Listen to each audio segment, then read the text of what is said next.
Quer saber 7 segredos sobre as cartas do Apocalipse que ninguém te contou? Então fique até o final e confira mais um segredo revelado.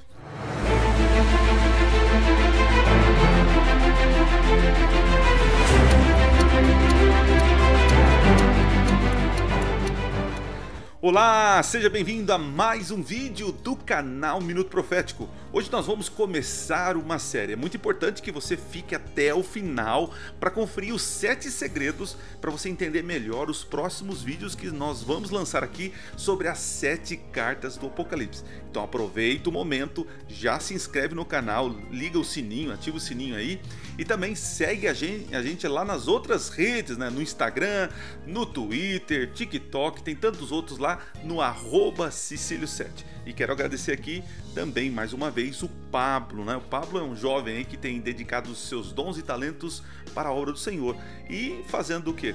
Editando esse vídeo, né? Segue ele também lá no @Mensagem do Advento. Vai estar aqui, ó, vai estar aqui. Você pode seguir ele lá com posts interessantes sobre Bíblia e tantas outras coisas. Segue ele lá, beleza?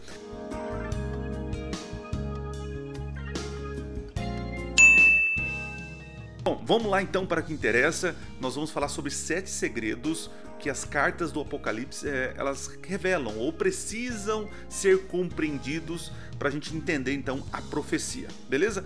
O material, esse PowerPoint que nós vamos mostrar para vocês aqui, você pode pegar lá no grupo do Telegram. O link está aqui na descrição do vídeo. Dá uma olhada ali, entra lá no grupo, tem muita coisa, muito material para você, beleza?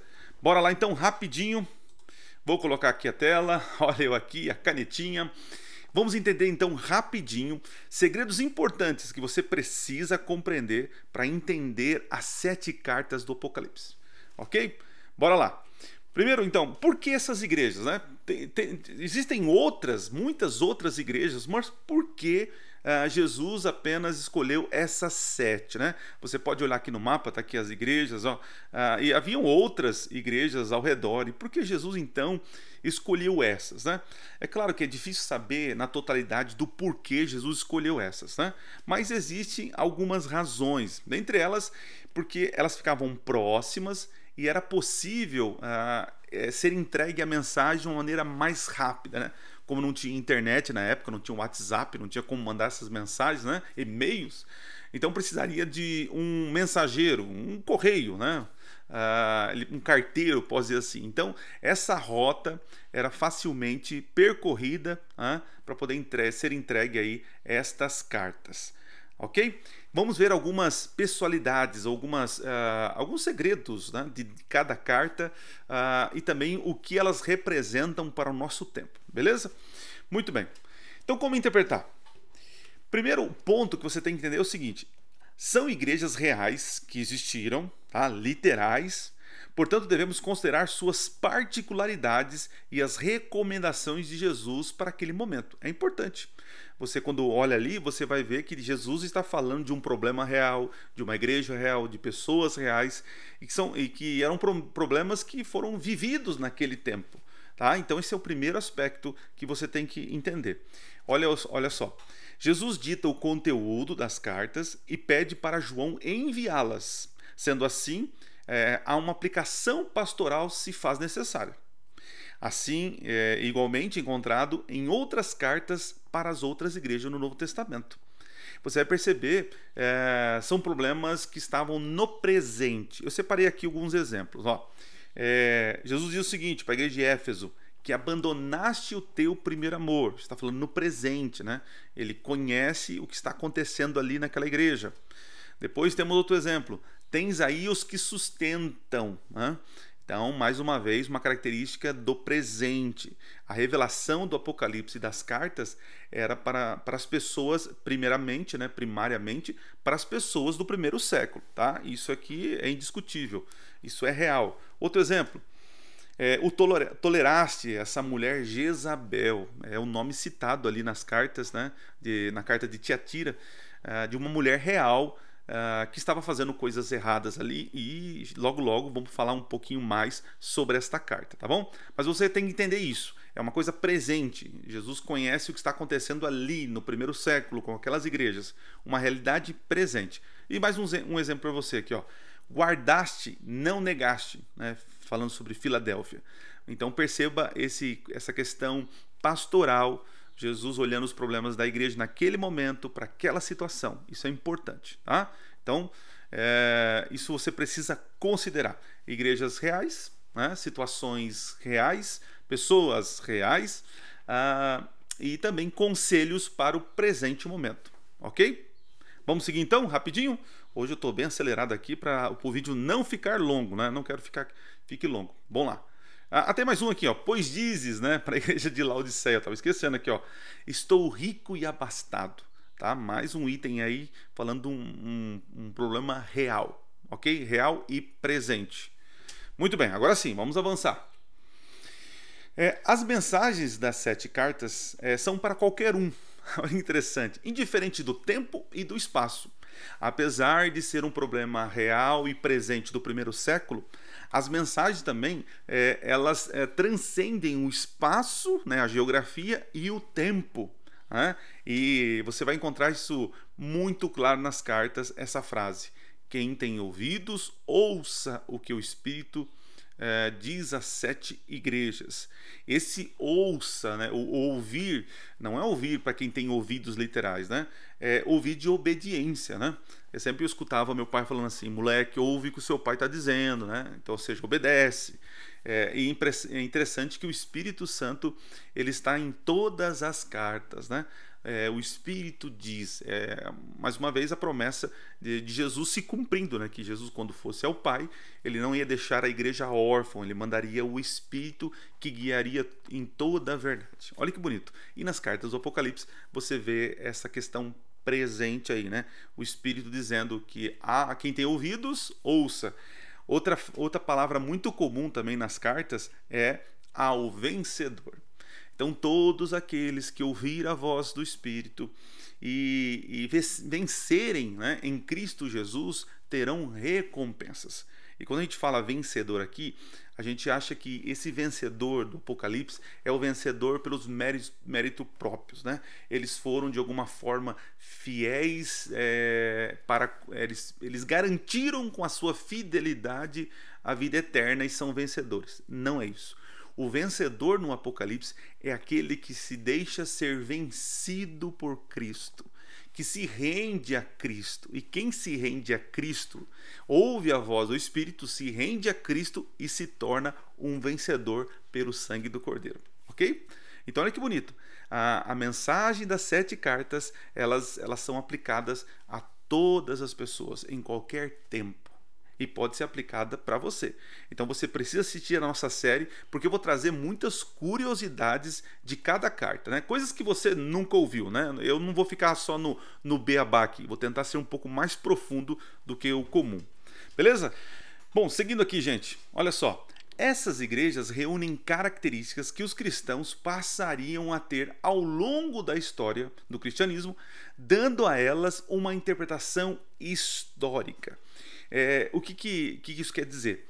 Que ao longo da história da igreja cristã, ela teria momentos em que de alguma forma ia se destacar uma característica do cristão. Tá? Vou explicar melhor aqui. Olha só, vamos pôr aqui, por exemplo, a volta de Jesus. Está aqui, volta de Jesus, tu consegue ver aí? A volta de Jesus, está aqui na tela. Deixa eu pôr aqui, volta de Jesus, beleza. Deixa eu ver aqui meu mouse aqui. Aí, volta de Jesus. Olhando assim para a história, nós vemos assim a igreja de Éfeso, aqui ó, do ano 31, mais ou menos ali com Jesus Cristo, né? Quando ele chega, começa a pregar o seu reino, tal, é batizado e começa a pregar o seu ministério, né? Nós temos ali uma igreja com a doutrina pura, fiéis à palavra. Você vai perceber isso muito claro, né? No Novo Testamento ali, com a igreja primitiva, um evangelho puro, né? Eles são fiéis, né? Depois chega um momento na história em que você percebe que a igreja agora começa a ser perseguida. Veja, a igreja é perseguida em toda a história. Assim como a igreja, muitos são fiéis ao longo da história. Mas eu quero dizer que existe um destaque naquele momento específico, né? E a igreja de Esmirna, ela se destaca pela sua perseguição, por volta ali do segundo século, né? O ano 100 em diante, ok? Depois, a igreja de Pérgamo, ela começa a ser permissiva, né? Ela começa a flertar com o pecado. Isso é muito claro na carta. A gente vai estudar um pouco sobre isso. Mas perceba que no ano 313 existe ali uma união, né, entre o Estado e a Igreja. Então marca aí o momento que a Igreja está permissiva, né, está aceitando coisas erradas, né? Depois, no ano 538, nós temos algo em destaque, né? A Igreja realmente abandona toda a verdade. A Igreja começa a praticar, perseguir em nome da fé, matar em nome da fé. Esse é o período da Igreja de Tiatira. Vamos estudar sobre isso. Depois, mais à frente, nós temos aí a Igreja de Sardes. É o período da Reforma, né? Faltou colocar aqui a data aqui, mas aí 1517, né, com a Reforma Protestante, você vai encontrar. Alguns colocam uma data antes, né? Então, ali é o momento que os reformadores, né, Martinho Lutero, John Calvino e alguns outros, começam a se levantar aí contra esse poder hemogênico da igreja, né? Muito bem, aí chegamos na igreja de Filadélfia, né? Quando é retomado a missão. Em que sentido? É criado várias, como posso dizer, aqueles, como chama? As casas de publicações, as sociedades bíblicas, pronto, achei a palavra, né? E a missão começa a expandir, eram fabricadas Bíblias, produzidas Bíblias, né? E existe então esse momento de missão, a igreja alcançando o mundo. Então chegamos na tão conhecida igreja de Laodiceia, uma igreja morna, com muitas dificuldades. Então vocês estão percebendo aqui que ao longo da história a igreja ela se destaca em situações, em características, né? Como uma igreja pura, perseguida, permissiva, longe da verdade, retoma a missão, e uma igreja morna. Esses sintomas, posso dizer assim, essas características, elas não se perdem, né? Porque hoje existem pessoas fiéis e existem hoje pessoas perseguidas, existem cristãos hoje que estão flertando com o pecado, existem hoje pessoas que estão realmente longe da verdade, se dizem cristãos, mas estão totalmente fazendo tudo errado em nome da fé. Também missionários, né? A igreja tem avançado, isso é nítido. E também a igreja, no seu geral, hoje, a característica que mais se destaca é a mornidão. Ok? Estão entendendo aí? Então vamos para o próximo detalhe. Bom, vamos lá, próximo. Sua interpretação histórica ganha força devido às promessas feitas por Jesus aos vencedores, que se realizariam somente após a volta dele, indicando que as promessas não são exclusivas para o seu destinatário original. Como assim, pastor? Do que está falando? Vou colocar aqui para você entender melhor. Nessa primeira coluna aqui nós temos as promessas, né? Que é onde aparecem as igrejas. Você pode conferir aí nesses textos. Você vai perceber que ali Cristo está aconselhando, né, a igreja que está espalhada por toda a terra, né? E no outro bloco, deixa eu colocar outro bloco aqui, ó, você vê lá no final do Apocalipse que agora a igreja está junta. Deus uniu os povos, né? Então as promessas que foram dadas ali no começo do Apocalipse se concluem no final, né? Cristo ele anda nos 7 candeeiros. Com a volta de Jesus, ele não só anda, né, como ele está presente fisicamente com a igreja. Ele é a luz, né? Há uma promessa lá que o vencedor comeria da árvore da vida, e acontece isso lá no final do Apocalipse. Então, depois da vinda de Cristo, da volta de Cristo, estas promessas se cumprem. Entende? Então, Jesus ele dá as promessas para as igrejas, nas 7 cartas, mas ele vai cumprir na sua plenitude depois da sua vinda. Estão entendendo? Então, existem detalhes ali nas cartas que nós vamos estudar uma por uma, que vocês vão ver que existem promessas que vão se cumprir e não se cumpriram, ok? Então lá diz que existe uma porta aberta, né? Jesus fala que essa porta jamais vai se fechar, né? Lá em Apocalipse 21. Cristo senta-se no trono do Pai, e nós temos agora o trono de Deus e do Cordeiro juntos aqui na terra, né? Falando sobre a promessa de habitar na Nova Jerusalém, no santuário de Deus, né? Você vai ter isso depois da volta de Jesus se cumprindo. Diz aqui, venho sem demora. E no Apocalipse ele diz que também no final ali a vinda dele é sem demora. Então, só para vocês entenderem, promessas feitas nas cartas, elas se realizam na sua plenitude após a volta de Cristo. Esse é um detalhe muito interessante e importante para a compreensão do livro, tá? Principalmente das cartas. Ok, sexto e penúltimo segredo. Para cada igreja, Jesus se apresenta de uma maneira diferente. Não sei se você percebeu isso, tá? Indicando pessoalidade e conhecimento. A maneira como ele se revela, olha o segredinho aqui, é a resposta para a dificuldade que a igreja está passando. E você vai ver isso em cada uma das igrejas. Ele se apresenta de uma maneira e essa maneira de se apresentar é a solução para o problema. Muito interessante, você não pode perder. Fique até o final aqui e assista os próximos vídeos, beleza? Vamos rapidinho para o último. Nas cartas são encontradas as seguintes predições, profecias. Olha que legal. A primeira podemos dizer, né, que se encaixa para os fiéis. Uma delas é: tereis tribulação de 10 dias. Esse negócio já aconteceu? Como aconteceu? Onde aconteceu? Nós vamos ver nos próximos vídeos aí. Outras predições para os infiéis, né? Uma tribulação, diz assim, ó, eis que farei vir e prostrar-se aos teus pés. Então, são predições para os infiéis. E temos também, interessante, para o mundo inteiro, a hora da provação que há de vir sobre o mundo inteiro. Então são predições para grupos diferentes dentro das 7 cartas. Ok, gente? Muito bem, deixa eu voltar aqui. Voltei.